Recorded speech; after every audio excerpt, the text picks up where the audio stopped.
80% yang nonton video ini bisa tergantikan dengan AI dalam waktu 5 tahun aja. Analoginya adalah catur. Sebelum gue mulai, gue mau nyamain frekuensi dulu, yaitu hidup itu adalah perang. Jadi untuk memastikan di 2030 lu tidak tergantikan dengan AI, dan bahkan lu malah jadi eksponensial, lu butuh adopsi mindset ini. Lu harus jadi pemenang, lu nggak boleh jadi pecundang. Lu harus menang di permainan catur kehidupan ini. Ini adalah core skills yang bakal bikin lu susah banget tergantikan dengan AI. Core skills pertama adalah king. Di mata gua, untuk kita bisa memastikan kita punya karir, butuh banget kingnya, yaitu adalah sales. Kenapa gue kasih ini nomor satu yang prioritas banget? Karena ngomong apa adanya guys, bisnis itu semua tuh ada bensinnya. Bensinnya adalah uang. Yang bisa menghasilkan output uang itu adalah aktivitas sales. Jadi layaknya main catur, kalau misalkan lu punya raja nih udah mati, ya permainan selesai. Jadi gue memastikan kalian, satu keterampilan yang kalian butuh tempa gila-gilaan adalah sales. Dan banyak banget orang-orang di negara berkembang seperti kita masih berasa kata-kata sales itu sesuatu yang jijik. Kayak apa sih, apa-apa jualan, ujung-ujungnya jualan. Gue mau kasih tau kalian, ujung-ujungnya adalah mati guys, kalau misalnya lu gak bisa jualan. Seriusan, ini main catur nih ya,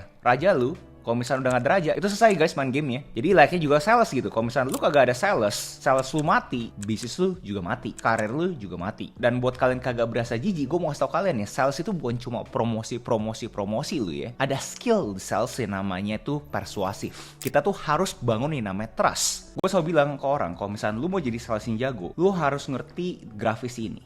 Dimana di sumbu Y itu ada yang namanya itu rasa skeptis. Di sumbu X ada yang namanya trust, kepercayaan. Jadi buat lu pengen mengasah keterampilan salesnya lu harus bisa memastikan rasa skeptis itu bisa turun, rasa trust lu naik. Saat lu ada di titik ini, barulah bisa terjadi sales yang luar biasa. Kalau misalkan orang-orang baru kenal lu, pasti kan skeptis kan ya. Dan kalau misalkan lu langsung jualan gitu aja, tanpa ada persuasifnya dan membangun lu punya kepercayaan, percaya sama gue, pasti lu selalu dikatain ujung-ujungnya jualan. Tapi saat lu bisa ngebawa orang dari kiri ke kanan ini, sampai bahkan ke atas trustnya, itu the real sales. Contohnya apa bro? Kita bisa ngomongin yang paling ekstrim ada studi kasus Apple. Apple menurut kalian mungkin nggak ada salesman gitu. Karena di Apple sendiri, title-nya dibilang genius. Jadi kalau misalnya lu pada pengen masuk ke Apple Store, akan ada orang yang datang, itu bukan salesman guys. Mereka secara internal ngomongnya itu genius. Mereka tuh nggak kasih kalian promo, nggak kasih kalian diskon. Dia tuh nanya, lu punya problem apa? Lu punya masalah apa? Sini gue pecahin dengan teknologi yang gue punya. Jadi selalu fokus ke akar masalahnya dahulu.